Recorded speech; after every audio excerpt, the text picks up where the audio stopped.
Okay, so welcome, Juan. I'm very excited to welcome you on the Art of Listening podcast.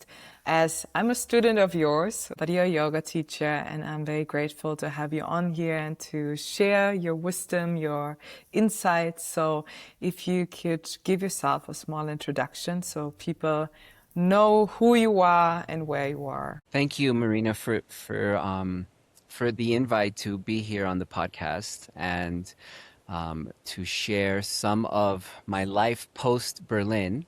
For those of you that don't know me, my name is Juan. I am a Jivamukti yoga teacher.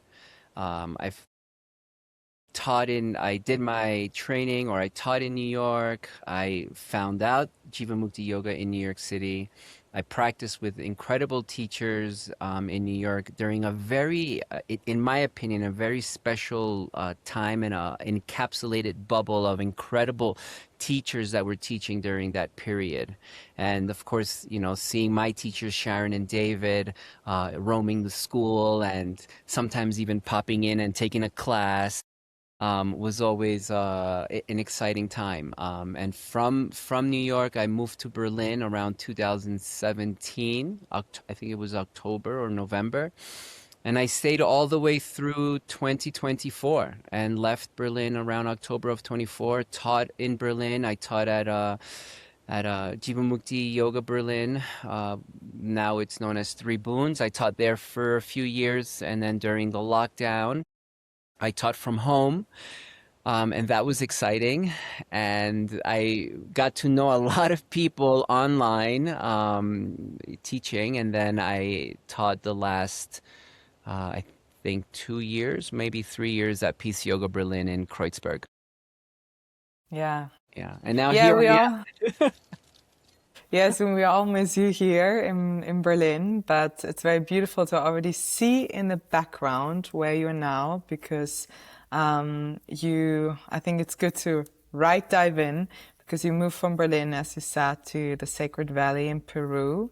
And I'm just very curious to hear how, first of all, has your life changed, but also your practice has changed and your path or how you share and teach yoga. Okay, I'm going to try to remember everything you just said.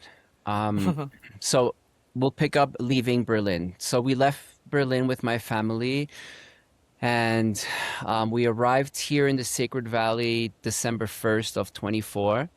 And you stayed at babysat a friend's house, and wow, I mean, it's been a real journey moving, leaving a community that you sort of manifested through your teachings and created an incredible group of students who were I can't put into words. So many students that I knew by face, many I didn't know by name. Students who would write, at the end of my last class, Victoria, who apprenticed with me, and Rebecca gave me a book this big of many students who had written things down, and they were very heartfelt letters and very personal. And you don't realize, as you know, as a yoga teacher yourself, the impact that you make in people's lives,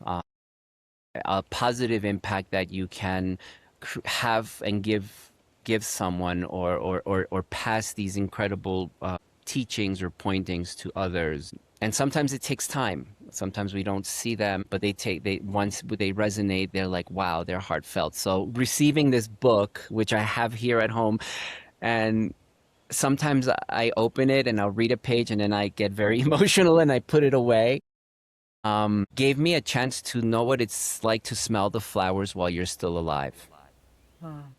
And that was such a gift to receive. And, leaving Berlin was the right decision for the time. I have two little kids, and to immerse myself here in the Sacred Valley and be with my family more and have a different connection and relationship to my children, because you are in the middle of nowhere. You do spend a lot of family time, and you start to really work with a lot of emotions that you yourself had as a child that maybe were, not handled the way we would have wanted to, you know. So working with that and parenting and being here in the valley, one way to for me to make it make sense for some of us at home who have maybe not moved or have moved from city to city and been like, I've just moved to the other side of Berlin. It's so stressful here.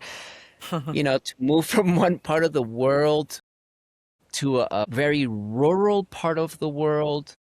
You ever have you know, when you have a plant at home and it doesn't seem very happy, it's getting maybe too much light and maybe it needs less light, or maybe doesn't have a lot of light and it needs more light, and your plant is in a pot, right?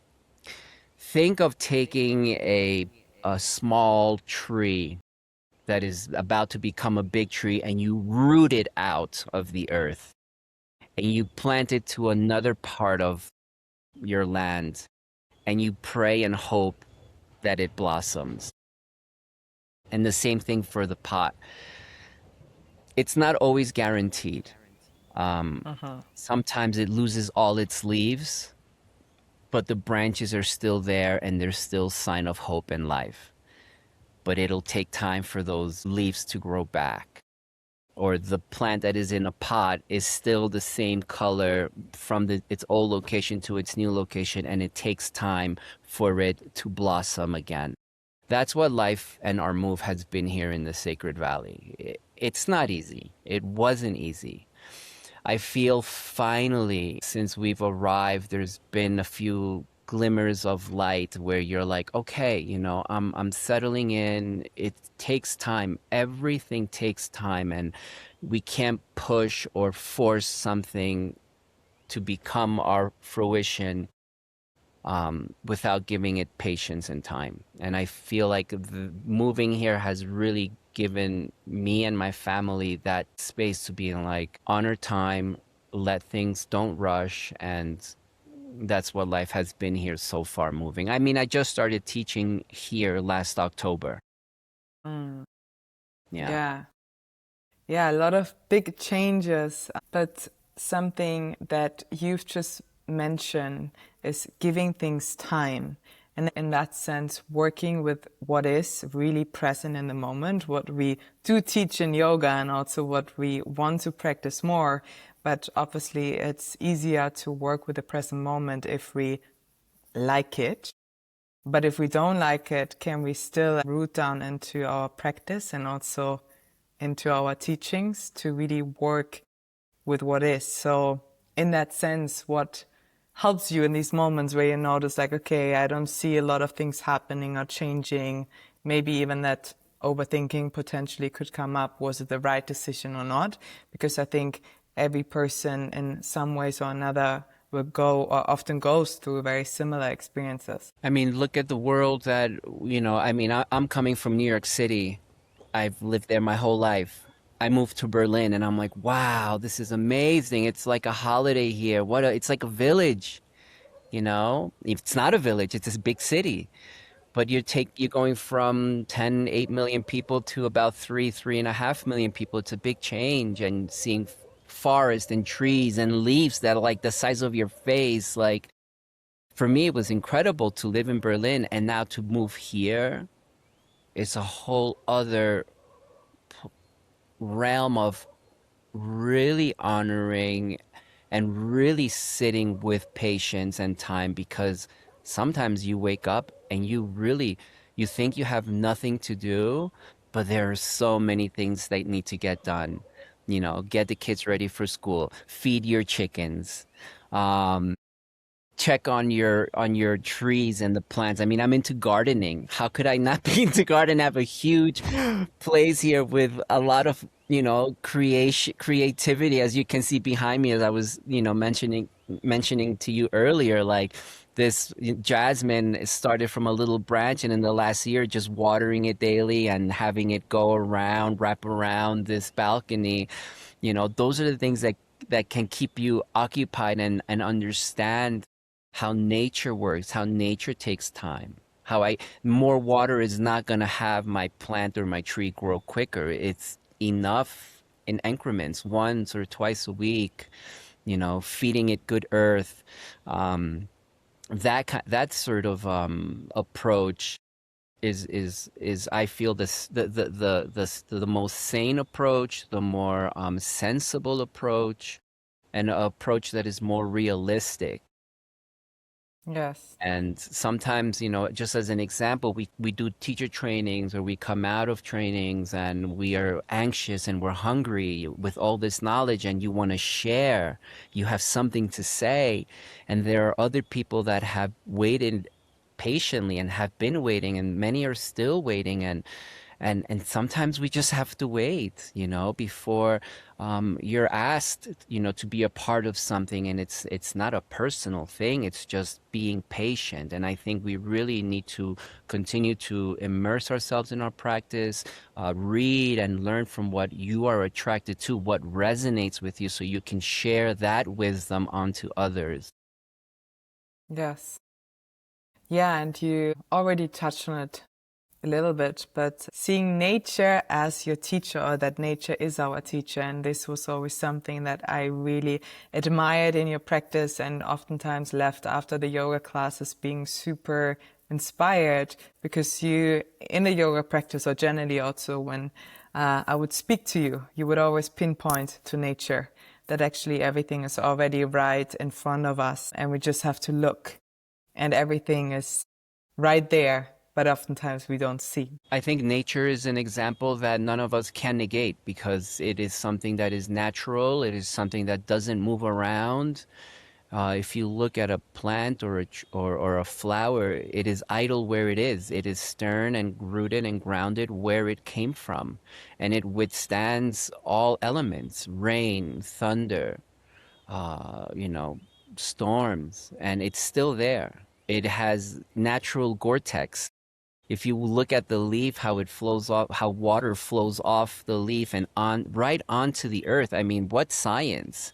The tears of water just go right into the earth so it can keep nurturing itself. When the leaves fall down, is that it's a signal of who we are from that branch. It is the self. For one moment in its life, it's completely on its own, and it goes right back down to the earth, and it gets, it becomes part of the nutrients for the tree to keep growing for the next season. You can't deny that. There's nothing to read, but only to observe. And when we can make that humble connection, we have a deeper understanding that what I am doing, what we are doing, what everyone is on their path to do takes time, and we have to honor and be patient with it, because when you are ready, or when you are called, you will be ready. Yes. And how can we take this observation, or even when we look at nature, and bring it into connection to our yoga practice? So something that we practice on the mat, and even the approach of doing each pose, doing our yoga practice. Sometimes, I had a guy the other day. Luckily, I have guys that come to practice yoga here with me, and I had a really tall student. He was definitely over 2 meters, and we did a backbending class. And I can see it, and he, it's a personality who's, very strong, very determined. And I had a feeling, I was like, oh, you may hurt yourself. And then I did everything I could to keep someone within, their containment of safety. But you can't control when someone is too eager to push too quick too soon. So we learned the hard way. And I feel, he reached out to me and said, Juan, I hurt my lower back. It was my fault. I should have not pushed so much. I know, because I'm so tall, I have lower back issues. And sometimes we have to learn that way. We have to learn, and I personally have learned through injury. Maybe you have as well. And I think we all have learned through some sort of injury that hindrances us to move forward with that determination. And this is why, for me, when I share the practice of yoga, when I teach yoga, I always, I'm very adamant to students, and I always share with them, I'm not interested in how strong you are. I know you're strong. I'm interested and focused on your grace, and I want you to find your effort through your grace so you can live life through that grace, because nature is graceful. When there's a huge windstorm, the trees, they're all like dancing. The plants, they're all singing Kumbaya. When the wind blows and you see the wind go across the grass, you're like seeing like a wave of grass. I mean, that is enough for anyone to just get lost in. And you don't have to be on any sort of, plant medicine. I mean, or some sort of something that'll put you in that realm. Once you see it, you're able to play consciously with your mind. And that is so playful. It's so Yeah. playful. Yes, and also approaching the practice with a playfulness. Because, with Germans, we can be very serious sometimes. So also approaching the practice with a devotion and seriousness. My devotion is serious. Yeah. Yeah, we have to find that balance. Sometimes being too immersed in too much of one thing or anything is always not the healthiest. So it's nice to sometimes take a break from the seriousness, because you find that the practice never ends. It always continues. So it's not like I'm at my yoga class for now, for 95 minutes. No, my yoga practice is 24 hours. Maybe not right now, but over time it'll spill onto other activities. I may have a fake plant at home and I'm ready to take on and have a real plant. Something so simple, so Yeah. simple. To take care of a And plant, to take care of a flower, or to buy a flowers, every 10 days or so, and bring color into your life, bring smell into your life. These are senses that many of us are losing contact and touch with. It's really important that we continue to hone and embrace those senses that we were given as children. This is why children are really also teachers, little cousins, little nephews. To be around them, to see how they interact with nature and earth, it's incredible, because that is something and a part of who we once were. yeah. And we can't forget that. We have to get our hands in there. Even if you don't cook, find a friend that cooks and cook with them. Learn, like, figure it out. It is a part of it's a page of life that we don't want to miss out on. Yes. And essentially just reconnect to that part that's within us. Definitely. This is, yoga asana is there to for us to embody other beings, to become a dog in downward facing, to become a dog in upward facing, to become a tree, to become a tortoise, to become a fish, a peacock, a horse, a cow. Yes. And some of us may struggle in these asanas. So they're a reminder of how they may also struggle, whether they're held in captivity, or they may be able to roam free, or if they're used for consumption, or if you're consuming unconsciously. It's all interconnected and intertwined.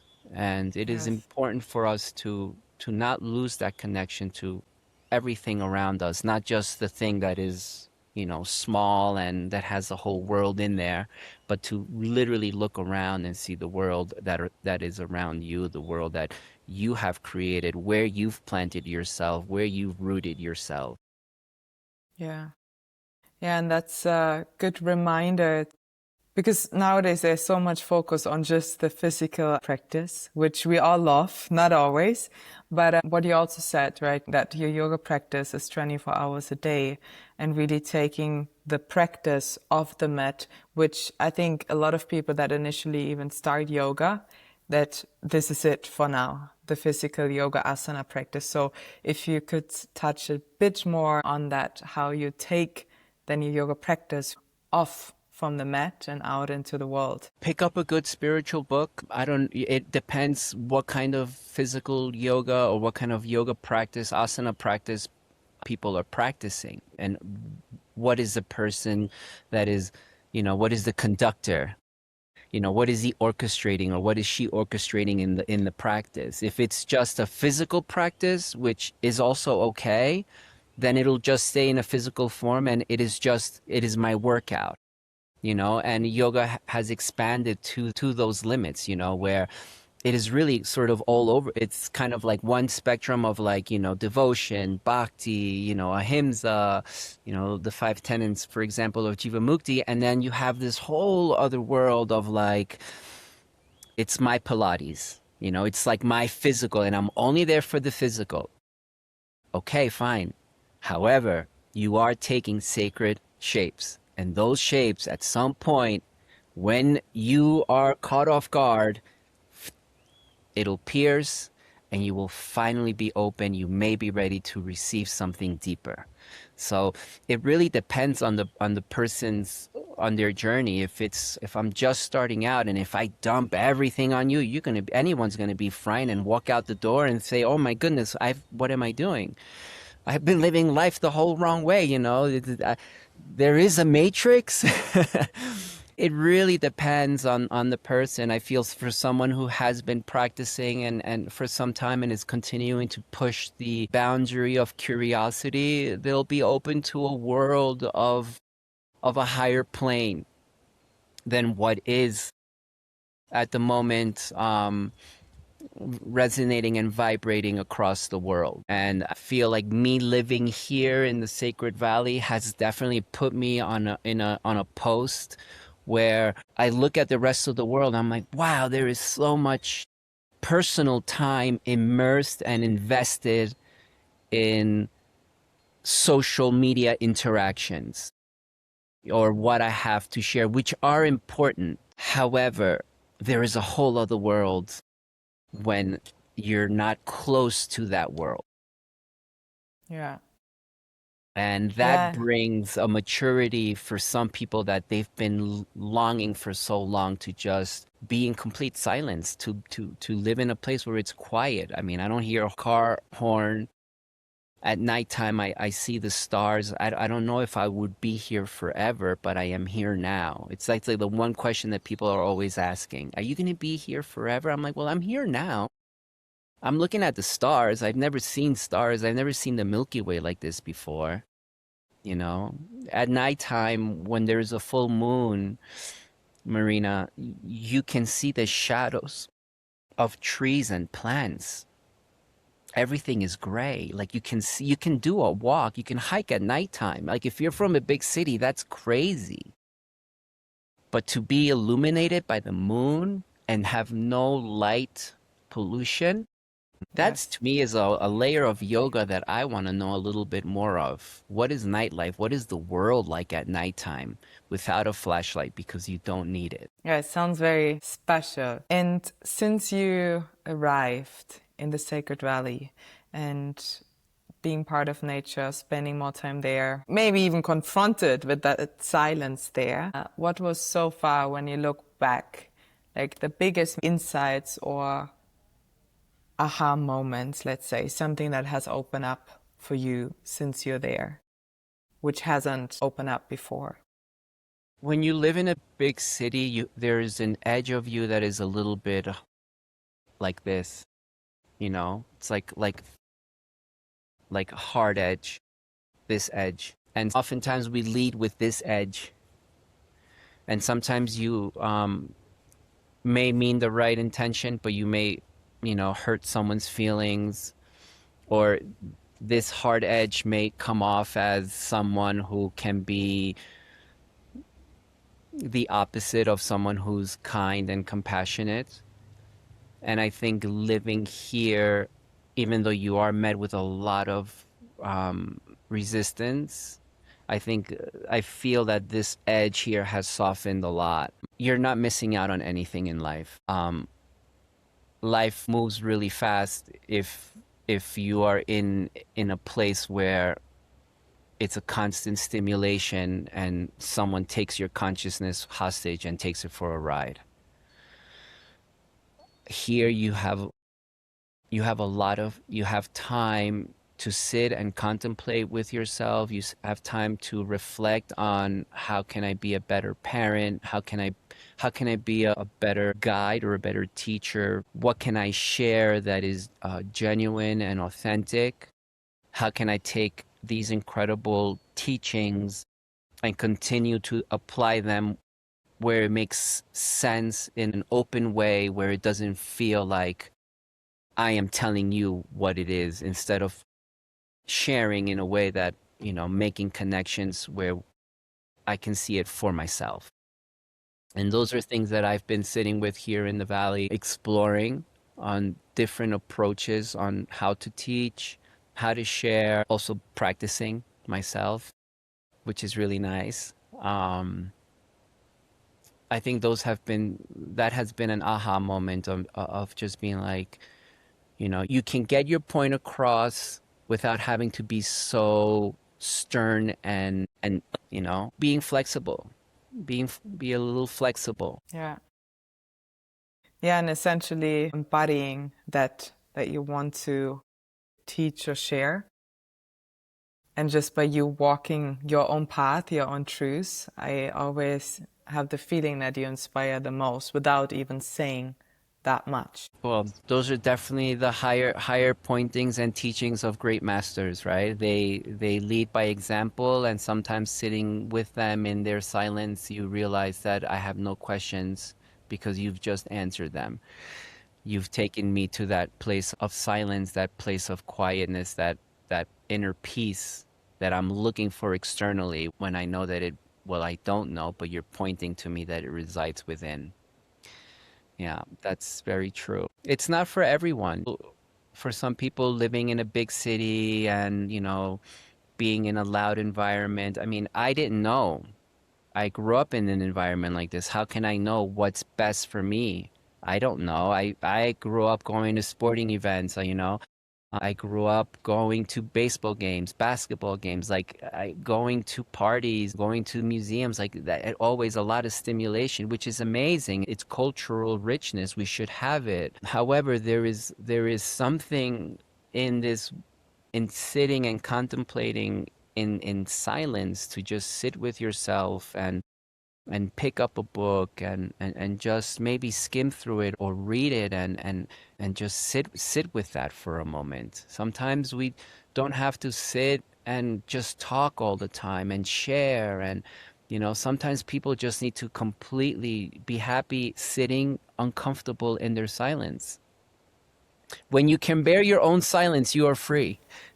Yeah, I mean that's oftentimes the hardest part, right? People are good in the physical practice, but when it comes to stillness or meditation, they will be like itching, touching the shoulder, or even saying, "I don't like this part. This part is not for me." And it was recently actually somebody told me I tried yoga, but the silence part was not for me, and I was like, maybe that's essentially the practice. Obviously, is hard. It's not easy to sit with yourself and notice all the shattering that's the whole time going on in the mind.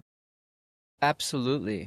Here I go to bed quite early here. I mean, early is like 7:30, 8 p.m. because the sun comes down here pretty consistent. Like, through the year, 6:30, it'll usually goes down around that time. So I'm up quite early. Sometimes I'm even up at like 2, 3 in the morning, and I'm like, oh, I should not be up so early. What's wrong with me? And then I close my eyes, and it takes me a little bit to go back to bed. I've woken up being so tired from sleeping so much, but you have a lot of time to sit here with your silence even throughout the day. I mean, making time for us to sit here this morning to chat is time that otherwise I would invest in checking on the plants, or we have chickens. I mean, I live in a classical right now, like German storybook for children. And to see interactions with my chickens, I've never had chickens before, so to see how they interact with one another, what their relationship is like, you're like, wow, there is a hierarchy in the chickens. Even within the chickens, there is no peace. Someone always has to take the helm, and it's a very interesting dynamic. I mean, it's pretty wild. How has your own practice changed so far while you are there in the Sacred Valley, if it has changed? I was in India earlier this year. I was part of the teacher training faculty that we host in India every year.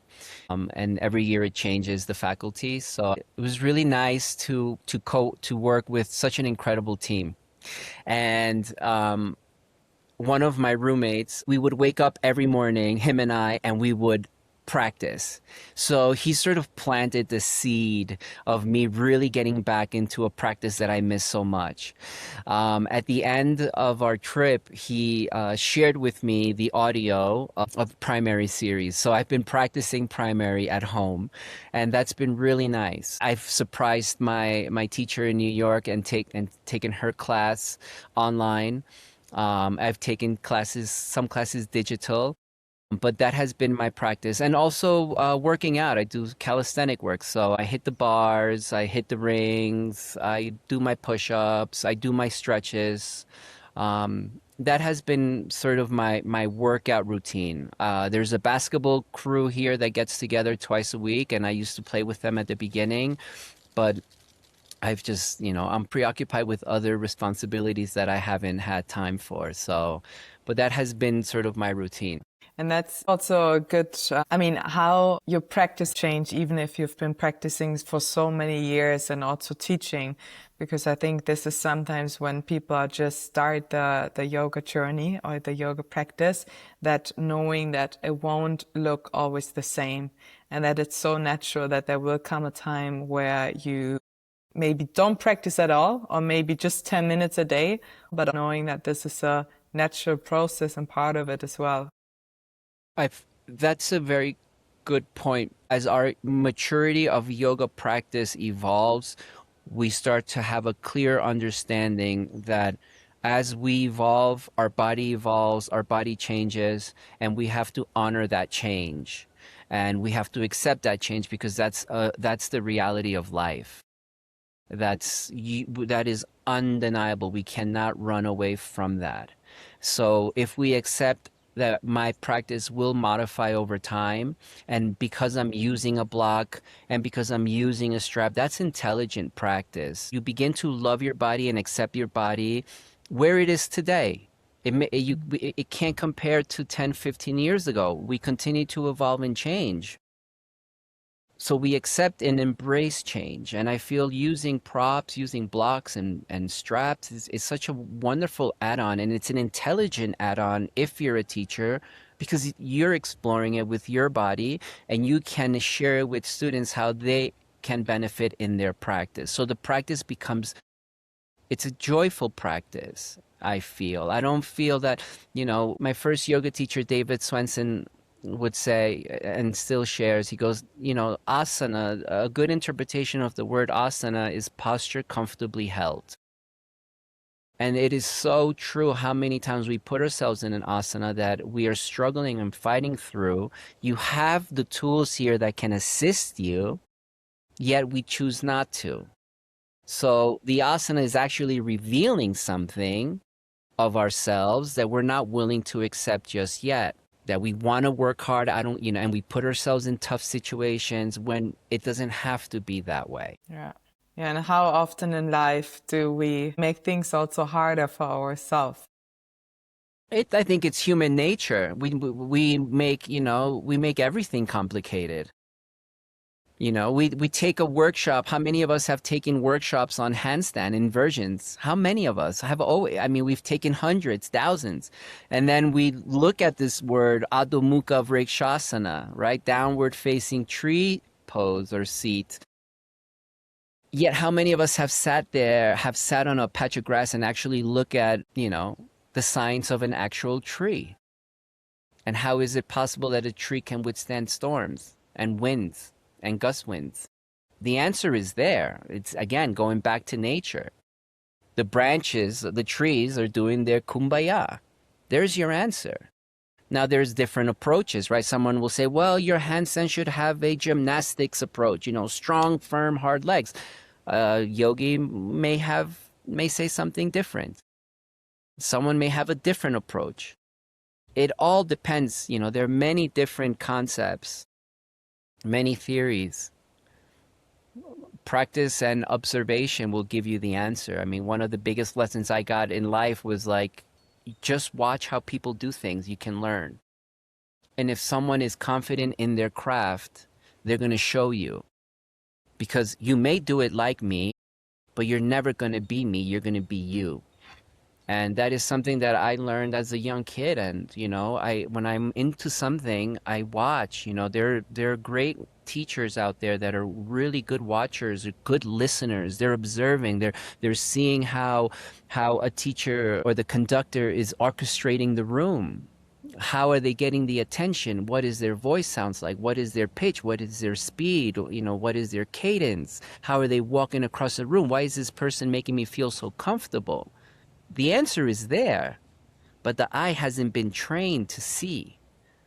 And this is what nature gives us when we start to look at, you know, the world from really observing, seeing more than just looking down at a screen. You start to see the world for what it is. Yeah. We're going to face all these storms. Right now, it's a beautiful blue sky behind me. This morning, chaos in the house. You know, getting two kids ready to take them to school. One goes to this school, the other one goes to this school. You know, I have a bike. I take one down on the bike, then I have to come back up. I put the other one in the car, you know, take them down. It's a trip, but then so all we can do is just try to remain as calm as we can through the storm because it's going to pass. Anyone that has children, anyone that may listen to us and has children or a younger sibling, they're going to drive you crazy. Especially little kids, they drive you crazy. Then they're gone. They're laughing in the car and you hold on to that anger like, you just ruined my morning. Man, it's 8 o'clock. Your morning's just starting. You know, your kid just taught you how to let go like that. They're on to the next thing and you are still caught up in that action. Right. I don't have kids yet, but No, but you know what I mean. A little nephew, but I know exactly what you mean. I do want to spiral back a little bit to the beginning because you were sharing about your community here in Berlin. Obviously, you built a community all around the world, but I am still part of your community in Berlin. And I know generally as a yoga teacher, it's so important to build community. And I think you're a really great example. Yeah, my question is, how did you build this community? Because obviously you nourished it, you poured a lot of your love into it, and you also got a lot back. Okay. Well, there is no formula, I feel. I think one approach can be to be genuine in what you're doing. I didn't know that there was community building. I love to teach yoga. I love sharing. You know, I love teaching Jivamukti yoga. For me, it's a transformative practice because it has transformed my practice, my approach to life. It has enriched my life and just yoga in general. I feel that when you do things without any reward, and I know it's hard to accept that because I would hear my teacher Sharon, you know, don't do things because you want something in return. Stay focused. I was focused. I just wanted to teach. I was given a time schedule with classes and I just taught. And I taught to the students that were there. I try to keep my teachings as grounding and as accessible as possible. It doesn't negate, like, if you're into, you know, the Bhagavad Gita or the Hatha Yoga Pradipika and you are highly knowledgeable and you share that in class, it may not resonate with everyone. So how can I take, you know, teachings like this and apply them in a very practical way? And I feel that what I do and my style of teaching is just trying to connect with people and seeing their highest potential. And through the years of teaching, I can see a student practice and see where their resistance is, where their belief is of their limit. But you see their practice and you're like, you can do so much more. But yet the mind is so strong and it's like pulling you back and it's like, no, here.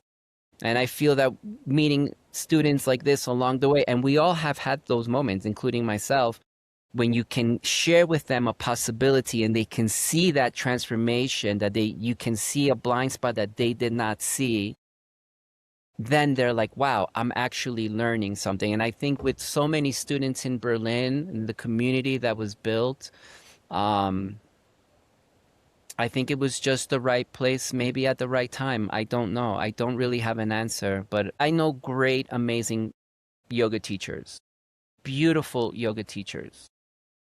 But sometimes when they teach, that beauty is not there. They're a different person. And I think that you should always carry a piece of whom you are into the space of teaching, because then you're vulnerable and people can see that you are real. And I think that is a really important tool that we should have when you take a seat of a conductor or when you're a teacher, because people want to, you don't have to be their best friend, but if you're sharing something that is genuine, they're going to feel it through your authenticity. And I feel like that authenticity is really important as someone who's teaching. And it takes a long time to be yourself when you teach. I know for me, when I started, it was really hard to be myself, because you want to sort of keep this, I don't know what's the word. But I feel like you get comfortable in your own teaching skin. I feel maybe that's what I'm trying to say. And from there, you just go from there. Yeah. Yeah, and it also helped that I had really nice time schedules. Yeah. You know, I was really grateful to be given, you know, 2 classes at a new studio in Eisenbahnstraße, and to just sort of build a community from that very organic place. You know, I was fortunate to sort of take a class that was no class instead of someone else's class, and weaving my way through that. So that was, I think, something that really helped. I didn't know a lot of people that practiced with me at 7 p.m. on Monday were students who were out, you know, at Berghain over the weekend. I didn't know until the end, until I was leaving, which was so beautiful. Then I got to put together why, you know, the music, the playlist, and the energy, you know, was just always so nice and pleasant and very loving. Like, you know, I all the students, you know, the Tuesday 5 p.m., the 9:15 on I think it was Thursday mornings, like very special. Seeing the sun, you know, hit the studio on Gleimstrasse, and while everybody was practicing, I mean, those are they're so alive in me. And it was I always, and as you know, Marina, I've always shared in class, and I said when you have these bubbles of moments in your life, like love them, like embrace it, like enjoy it, because it's not forever, and that's part of the teaching. It will disperse, but you were at least part of that encapsulated moment. And I feel like you can always close your eyes and just say, wow, I'm so glad I had that. I do that from Yes. my time in New York. True. Same for me being in your classes. Um, and I want to, as a lot of people feel also called to essentially do a teacher training, also share the yoga practice and in some ways what yoga has given them. You already shared a little bit to find your own voice or being authentic. But do you have any other advice or insights for people that want to take that path, or even people that did a teacher training and they sit now at home, they would love, like what you said, they're hungry with their teaching, with their knowledge, but they can't share it yet. Hmm. Can't share why? Because Or they're maybe let's say they a can't share failure. in a studio yet. They can always share, but they can't share in a studio yet because they don't have a slot or. Okay. Well, any of us who are curious about practicing yoga or doing a train, or, you know, doing a workshop or a training, whether it's, you know, 50 hours, 75 or a 300-hour training, many people do it because they just want to know more about what they're practicing. So not everyone wants to teach. A lot of people just want to really immerse themselves in the style that they're practicing, and that's okay. Then you have others who do the training, and that voice, that fear of like, what are people going to think? I'm afraid. You know, it's a constant experience that we all have. Like, you know, what does my voice sound like? You have to do it. Or what's if I make a mistake? You're going to make mistakes. Just be open to the mistakes. Just keep going. It's the only way we learn. So if you're at home and you've done a training and you're waiting to teach at a particular studio, start somewhere else that will take you. Start at a gym. Practice there. Practice teaching. Practice feeling comfortable. I can promise you, you're never going to feel super comfortable. There's always going to be a moment that you're going to be on a stage and you're going to have those emotions come back. And one of the most beautiful things that a colleague of mine told me in New York when I said to her, I said, you know, I'm always nervous when I'm teaching. I don't know why. Like I'm always sort of, I get like almost like an upset stomach. She said to me, you know why, Juan? Because you care. And it's very true. If you care about what you're doing, of course you're going to be hard on yourself. Just do it. Just do it. If you really want to teach, if you really want to teach, if you really have something to say to this world, just do it and be open to mistakes because you will make many. I make mistakes when I teach, but I'm human. I keep going. Just keep going. Yes. So true, actually. My first teacher, where I did my 200 hours training, he told me the same. He said, I'm nervous. And he was also like, yes, because it's a good sign. It means you care. Yeah, Yeah. very true. So now, if people are curious to practice with you, I know you share online, but also you facilitate classes and teach at your beautiful space in the Sacred Valley. Yeah. We have a small studio here. We have about 8 to 10 people that practice with us 3 times a week. So I'm really happy to share the teachings here to some students who actually are familiar with Jivamukti, others who are not and who really love the practice. Um, I'm also doing mentoring at the hybrid this year, which will start in September. And I'll be in Europe later this year in September, which I'll share on my social media. If anyone is around, I would love to see you. Um, yeah, or come visit me here in the Sacred Valley. I'm here, I'm teaching, you know. I'm putting Yes. together a program for next year to do some yoga, hiking into the mountains and some stuff, you know, but it's a big trip to come here. So it's a big commitment. And it's you have to be ready to say, I'm taking the plunge. I'm going to spend some time in the valley and see what it's got to. Yeah. Yes. Well, thank you so much for this conversation. It's always beautiful to hear your voice again, hear your insights. Are there any last words or anything that's maybe still on your heart, on your mind that you want to share? Mm.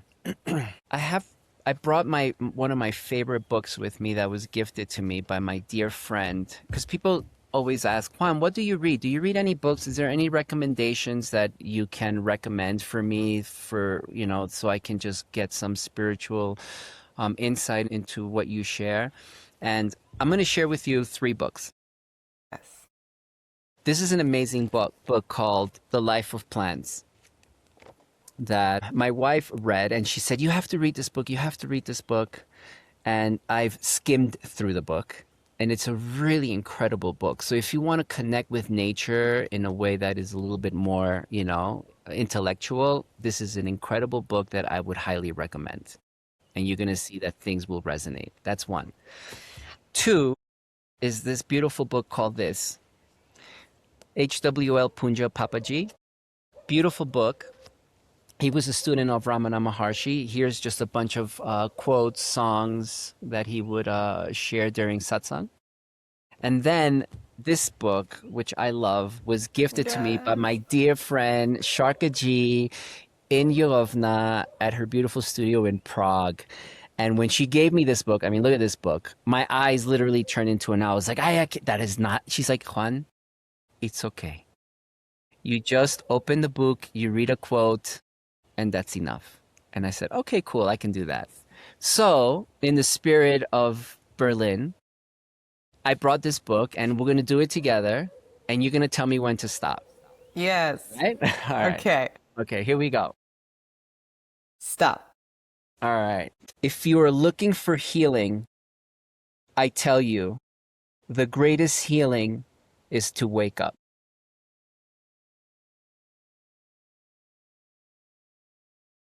Didum. The greatest healing is to wake up from the delusion and illusion of what we are told life should be. And we'll leave it at that. Yes, thank you. I Thank actually you. have this book here Yeah. because I got it because of you. And yeah, it's exactly these moments, opening a page like that and just afterwards there's silence. Yeah. The book is called White Fire. It is by Muji, and he was a student of Papaji, and Papaji was a student of Ramana Maharshi.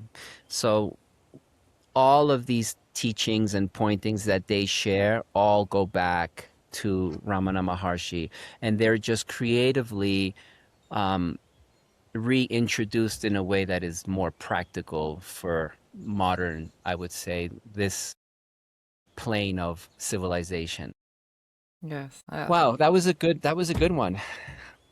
Thank you so Thank much, you. Thank you Juan. so much. Thank you for the invite. And, I send a big hug to everyone that has ever been to class. And thank you for everything. You've given me so much. So, yeah, thank you. Thank you. Yeah, see you.